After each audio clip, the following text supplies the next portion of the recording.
I'm going to talk about how to unroute your network, or more specifically, I'm going to talk about BGP injection, route injection. So, yeah, hopefully you guys all enjoy it. Woo. So here's a little bit of an outline. So I'm just going to start off with an intro to BGP, just so like everyone's on the same page when I start doing some of the demos.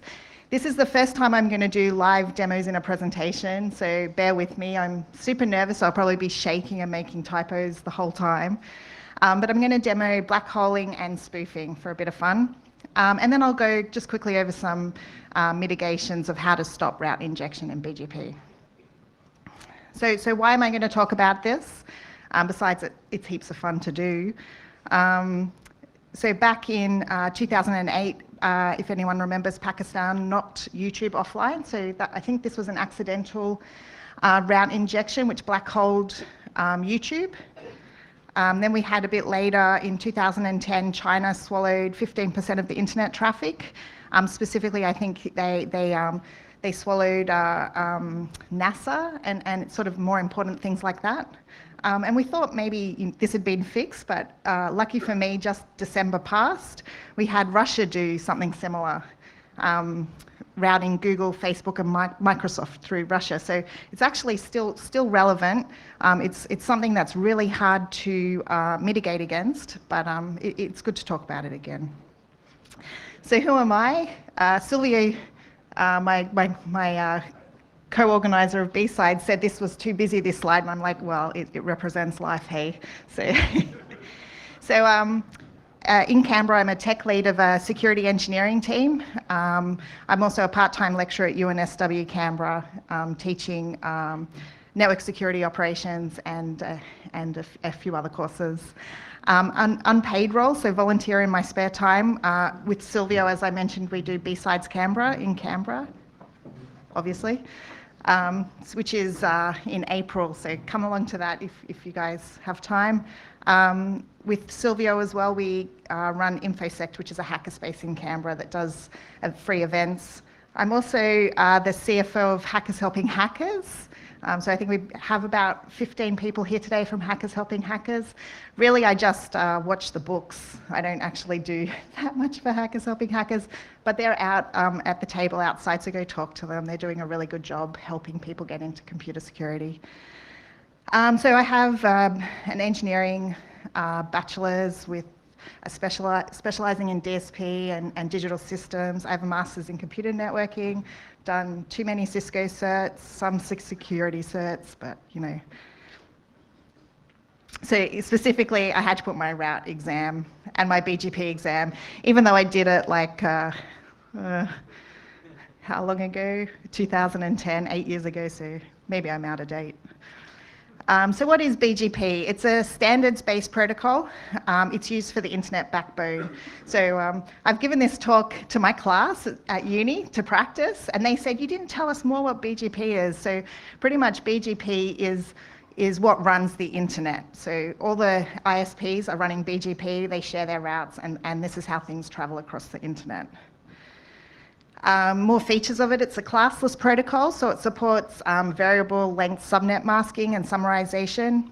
It's highly scalable, as you would expect, hundreds of thousands of routes. Currently, the BGP table, and this is like from about a week ago, is 700,000 IPv4 routes and 50,000 IPv6 routes. So it's highly stable, as you would expect. It does routing while making decisions. It routes by enforcing routing policy. So as opposed to IGP, which is an interior gateway protocol, BGP will use route attributes to decide where to route the traffic. It doesn't use its own transport like other routing protocols do. It actually uses unicast TCP at port 179. So it's just a TCP connection to share routes between routers. BGP peers are not discovered, they're manually configured. So there's that peering relationship set up. They don't have to be directly connected, it's logical peering. So as long as you have a connection via TCP between the two routers, you can share routes, which implies BGP will need an IGP or something else underneath to know the routes between each other. So there are two types of BGP neighbours. There are external and internal neighbours. BGP has control plane security and it's extensible. So at the heart of BGP is the autonomous system number. So originally this was a 2-byte field, which is value 0 to 65535. And there's actually some private ASNs in there as well, which is defined by RFC 6996. But then RFC 4893 defined a 4-byte ASN because, like with all good things on the internet, we started running out. It started off with this AS dot notation, but these days it pretty much is just a 4-byte ASN. So for backward compatibility, they just popped a 0 in front of the older ASNs. So as I said before, there's two peering types. There's eBGP and iBGP. Today in my demos, I'm going to specifically look at eBGP because this is what is being used on the internet. So the difference is eBGP is peering between different ASs, so external ASs. By default, the TTL for eBGP is 1, so if you're at a longer distance than 1, you have to set that multi-hop parameter. And the way eBGP works is it uses the AS path attribute for loop prevention. So if you receive a route that has your own ASN in it, you don't keep that route. So iBGP I'll talk about briefly, although this will be the only point I talk about it because then we move on to eBGP.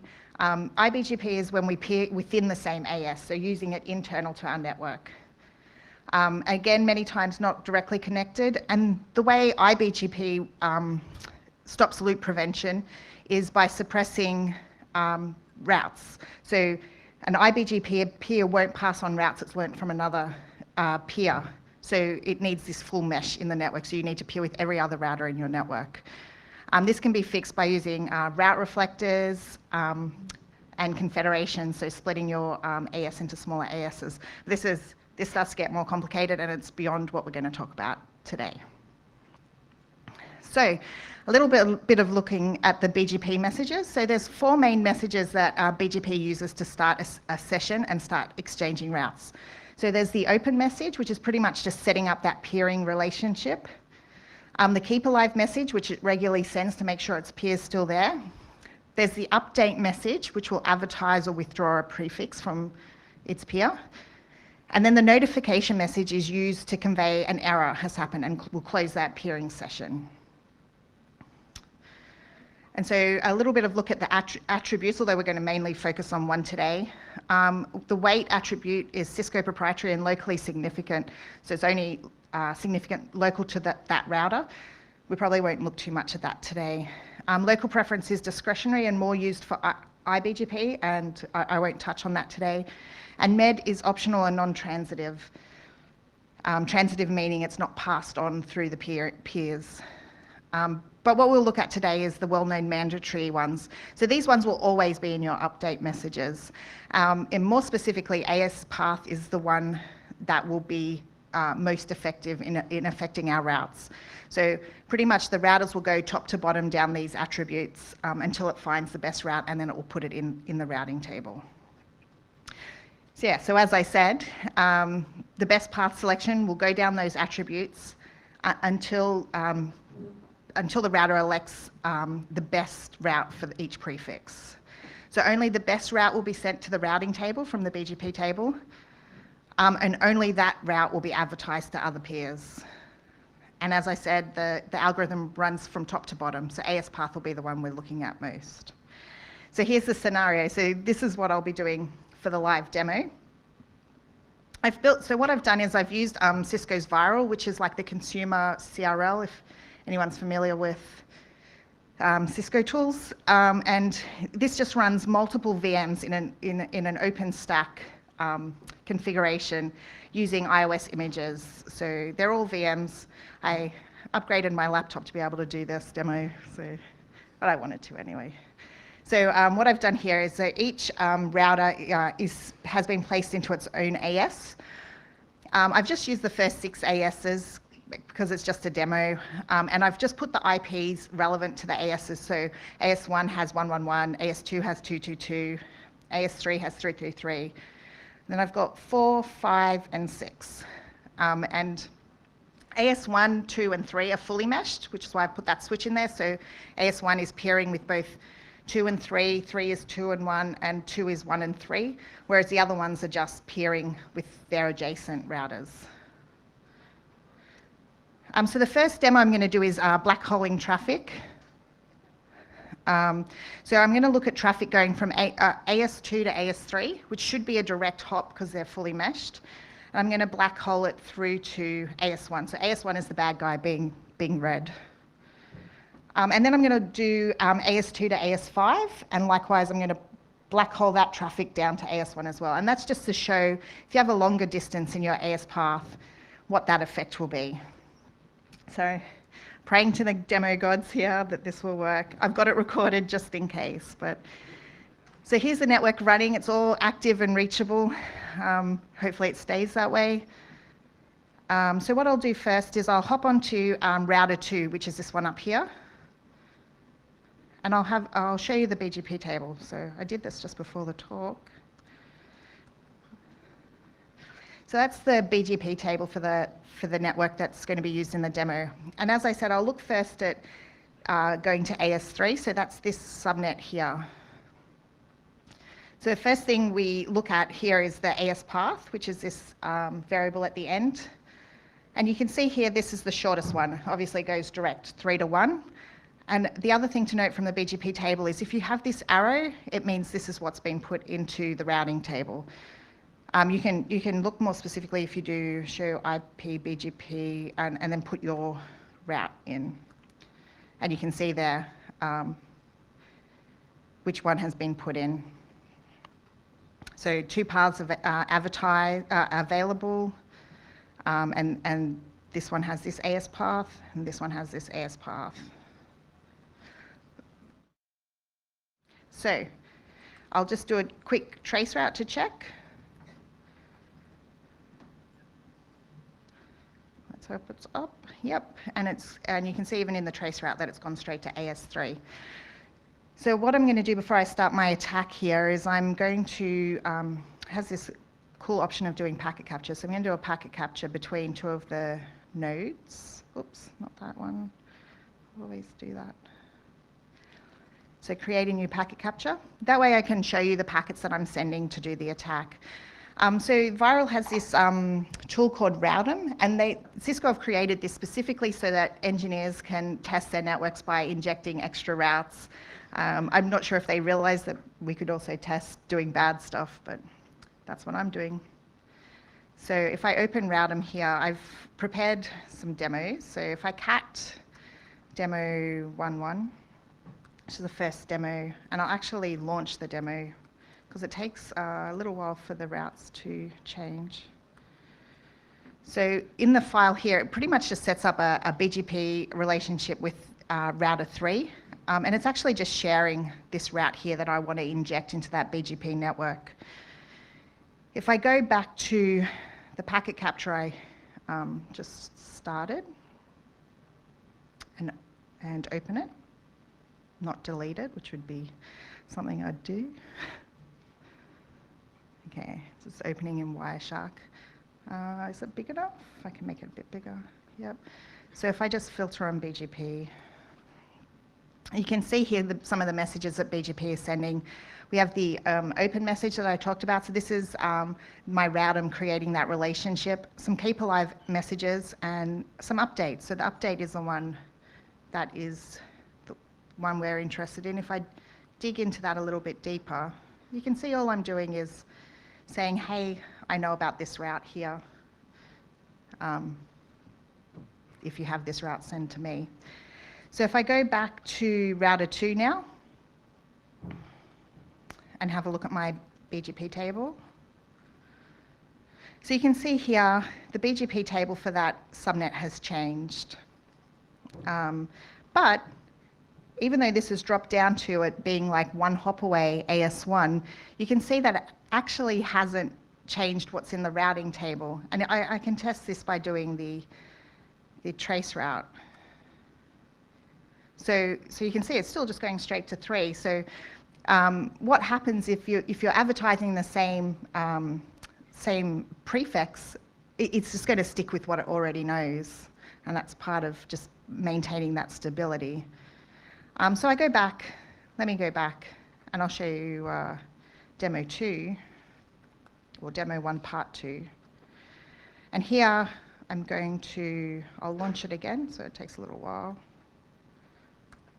This time I'm going to advertise a more specific route, which is 3332/32. So this one's more specific, so it's a different route. And if I head back to my BGP table, you can see this has gone, I've stopped that attack, so that's gone back to being the full length that it was.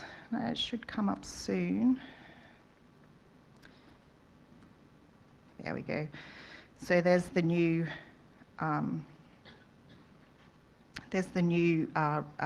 route it's learnt, and the shortest AS path is 1, so that's been popped into the routing table. Now if I do my trace route, it should work. Yep, so it's dropped into AS1, so it's not getting to where it should be going, and we're black holing that traffic, which is good, but it was a bit annoying because we had to do a more specific route. So we'll look more at this way, 2 to 5, where we've got a bigger option of routes. So if I do show IPBGP again, you'll get sick of that command. We see 5550, and as I said before, there's different ways to get there. So if I go back to my diagram, it can go from 2, it can go 1 3 6 5, it can go 2 3 6 5, or it can go 2 4 5. And, you know, there's multiple ways. Oops, come back. There we go. So the shortest way is 4 5, directly that way. So if I do a trace route 5552, you can see it goes through AS4 and then it goes through AS5. So if I attack this one, which is demo 2,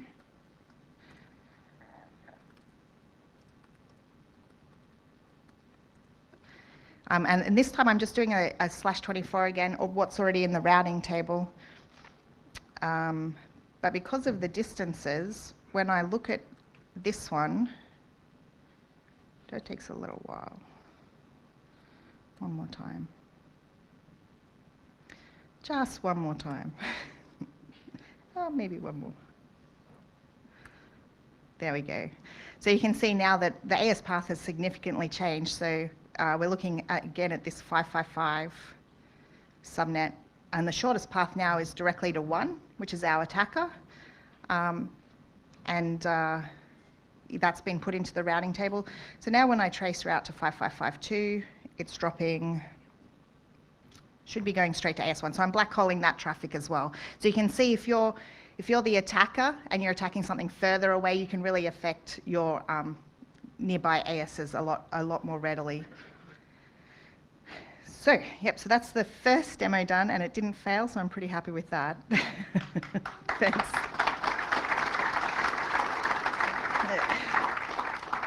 Yeah, so it works. So equal hops with more specific route will black hole the traffic. Equal hops with the same subnet, the route won't change, and that was a bit annoying. And I've put a little star here to note that I mentioned before that BGP is run over TCP 179. So an attack that people are aware of is that you can brute force that source port, because you know the destination port, and pull and send down those notifications and tear down the sessions, and then your route will be the newest one, the oldest one learnt, and will go into the routing table. So less hops with the same subnet will black hole traffic. Yeah, so as I said just a second ago, having to go more specific is annoying. Don't people just, like, who's going to accept a /32 route in their BGP table? And like I said, BGP session teardowns is an attack vector for that. So authentication between peers will stop that BGP session pull down. So I wanted to do a more interesting demo now that we've verified that it works. So this is my spoofing demo. So we're starting off with our CrikeyCon vulnerability researcher. He's come to the conference. He thinks he's pretty good. He's found his, or I should say she's found her 0 days in some awesome software and she wants to report it. So she's going to go to CERT Australia and report her vulnerabilities. So the traffic from CERT Australia, I'm going to try to pull into AS1 and spoof it. So this is a more tricky demo, so hopefully it works. So we've got servers and everything. Oh. So yeah, so I've got nothing in my directory. This is my CrikeyCon guy, so girl guy. He's going to go to, he doesn't like GUIs because, there's too many vulnerabilities in GNOME and stuff, so he does everything command line. So he's going to go to the website. Also, there's no GUIs in Fire, so he goes to the website, gets his web page. Okay, so this is the CERT web page. They really need to work on their web development, but it's pretty simple. Just says, welcome to CERT Australia, IR and responsible disclosure. For assistance in disclosing vulnerability, please email certau.gov.au. certau@gov.au. Anyway, so this attacker guy knows this is happening. So he's injecting the route. I'll go back to this route. And we head back to here. I'm just going to remove that file. And now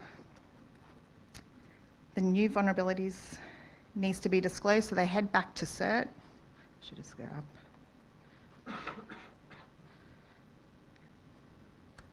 Yeah, woo, okay.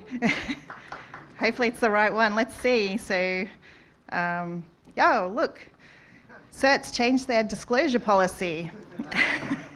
So for assistance in disclosing a vulnerability, CERT-AU is now using B-Sites Canberra to deal with all vulnerabilities. Woo. Please email info@bsidesau.com.au with all your sweet 0 days. So that's it. That's the last demo, but that was a bit of fun. Yeah. Okay, so last part of the talk will be on mitigations. So pretty much just route filtering, but 700,000 routes on the internet. Who's gonna filter all those ones? And this is the problem, I think, that makes BGP route injection just keep popping up constantly. So I spoke to my friend at Cisco, and he's like, I'll give you a BGP routing table. So I have to say a thanks to Nath Lenevers from Cisco. Yeah, so here's a copy of the current BGP routing table out on the internet. Yeah, and there's our 700,000 network entries there. So what is best practice and commonly used is using an internet routing registry. And using an internet routing registry will allow you to correlate the AS number to what IP address should be coming from that AS number. So it can be used, it's pretty much a free service, and it will allow you to correlate, to validate the contents of a BGP announcement message. So this is their FAQ, and you can read about it, but what is really neat is being able to do it programmatically. So using rt-config, you can pull down and automatically configure this. Also do filtering, weighted base filtering. So if you filter out all your networks, or filter out networks coming from other ASs, you're going to lose that redundancy in BGP, which we really need. So weighted filtering will allow you to say, if Google's advertising this, I trust it more than if this guy's advertising it. But if Google goes down, I'm happy to go this way. And that's the end. So thank you to CrikeyCon. And any questions?